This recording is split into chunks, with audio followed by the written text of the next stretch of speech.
देवभूमि हिमाचल प्रदेश भारी बारिश, बादल फटने और बाढ़ की तबाही झेल रहा है। प्रकृति की मार झेल रहे हिमाचल के मंडी में शिकारी माता मंदिर के बीच एक ऐतिहासिक गांव पांडवशिला में बादल फटने से काफी तबाही हुई है। 3 लोग इस रात बह गए, एक की लाश मिली है जबकि बाकी 2 अभी भी लापता हैं। हर तरफ तबाही का मंजर है। घर, होटल और बड़ी बड़ी चट्टानें सैलाब में बह गई, लेकिन एक उंगली से हिल जाने वाली पांडवशिला का बाल भी बांका नहीं हुआ। गांव वाले इसे किसी चमत्कार से कम नहीं मानते। पांडवशिला के ठीक बगल में बन रहे 5 मंजिला होटल धराशायी हो गए। सुकेती नदी पांडवशिला से भी बड़े कई पत्थर बहाकर गांव ले आई, लेकिन पांडवशिला को कुछ भी नहीं हुआ।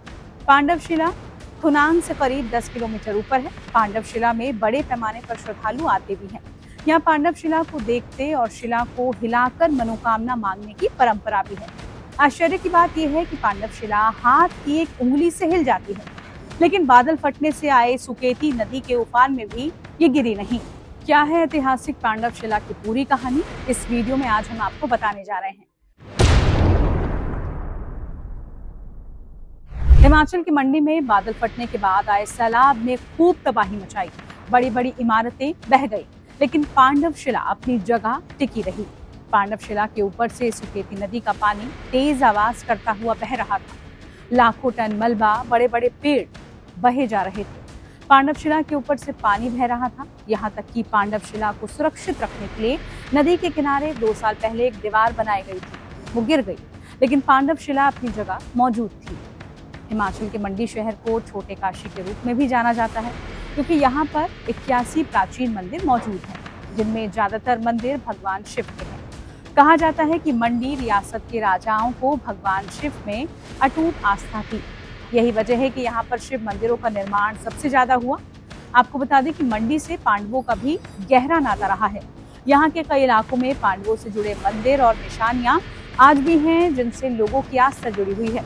मंडी जिले के जंधौली के कोथाह गांव में एक विशाल चट्टान है, जिसे पांडवशिला के नाम से जाना जाता है। इस शिला को लेकर कई तरह की मान्यताएं हैं, जिसमें से एक ये है कि विशालकाय चट्टान एक उंगली से हिल जाती है। पांडवशिला को लेकर लोगों का कहना है कि अज्ञातवास के दौरान पांडव यहाँ रुके थे और इसे अज्ञातवास के दौरान निशानी के तौर पर रखा गया था। मान्यता है कि शिला को श्रद्धा के साथ अगर हिलाएं तो ये हिल भी जाती है, लेकिन अगर आपके मन में श्रद्धा भाव नहीं है तो फिर आप कितनी भी मेहनत कर लीजिए, ये पांडवशिला अपनी जगह से टस से मस नहीं होगी। आपको बता दें कि जिनसे ये पांडवशिला हिल जाती है, उनकी सभी मनोकामनाएं पूरी हो जाती हैं।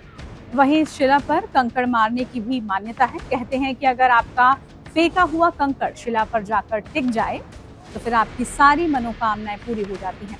साथ ही ये भी मान्यता है कि जिनकी संतान नहीं है, उन्हें संतान सुख भी प्राप्त होता है। साथ ही माघ की बसंत पंचमी पर खिचड़ी और श्रावण मास में खीर के लंगर का आयोजन भी यहाँ किया जाता है।